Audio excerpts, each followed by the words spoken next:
Keutamaan membaca surat Al-Mulk dan menghafalnya setiap malam benar-benar menakjubkan.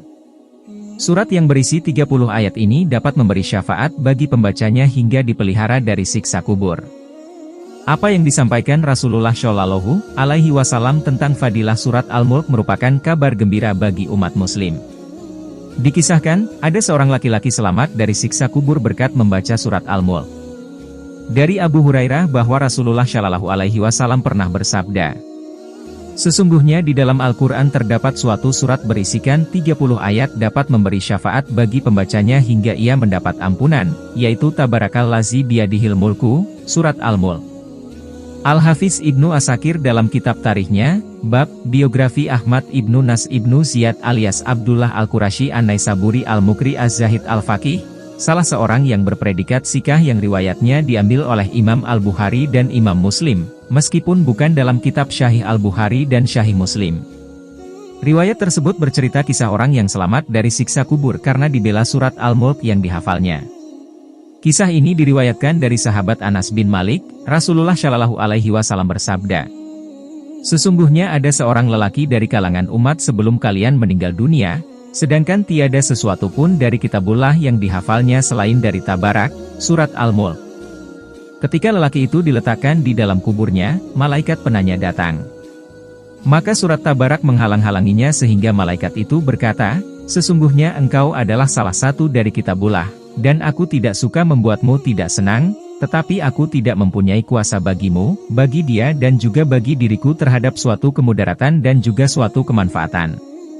Jika engkau hendak membela orang ini, maka menghadaplah kepada Allah dan mintalah syafaat darinya untuk dia. Maka surat itu pergi menuju ke hadirat Allah lalu memohon, ya Tuhanku, sesungguhnya si Fulan dengan sengaja memilihku di antara kitab MU, lalu ia mempelajariku dan membacaku serta menghafalku. Maka apakah engkau akan membakarnya dengan api, sedangkan aku berada di dalam rongganya? Jika engkau hendak mengazabnya, maka hapuskanlah terlebih dahulu aku dari kitab MU. Allah berfirman, aku lihat engkau marah. Surat itu menjawab, sudah seharusnya aku marah. Maka Allah berfirman, sekarang pergilah kamu, sesungguhnya aku telah menyerahkannya kepadamu dan aku memberi izin kepadamu untuk memberi syafaat buatnya. Maka surat itu kembali dan mengusir malaikat penanya, lalu lelaki itu bangkit dalam keadaan senang hati tanpa mengalami suatu siksaan pun dari malaikat tersebut. Lalu surat itu meletakkan mulutnya ke mulut lelaki itu dan berkata, selamat datang dengan mulut ini, barangkali mulut ini sering digunakan untuk membacaku, dan selamat datang dengan dada ini, barangkali dada ini dipakai untuk memuatku, dan selamat datang dengan kedua kaki ini, barangkali ia dipakai untuk berdiri membacaku.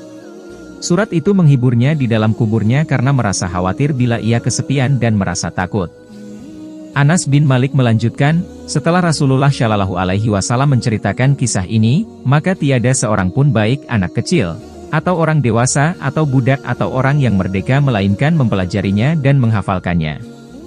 Dan Rasulullah Shallallahu Alaihi Wasallam menamainya dengan sebutan Al-Munjiyah, surat yang menyelamatkan.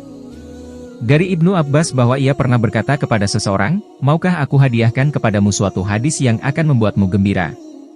Lelaki itu menjawab, tentu saja mau.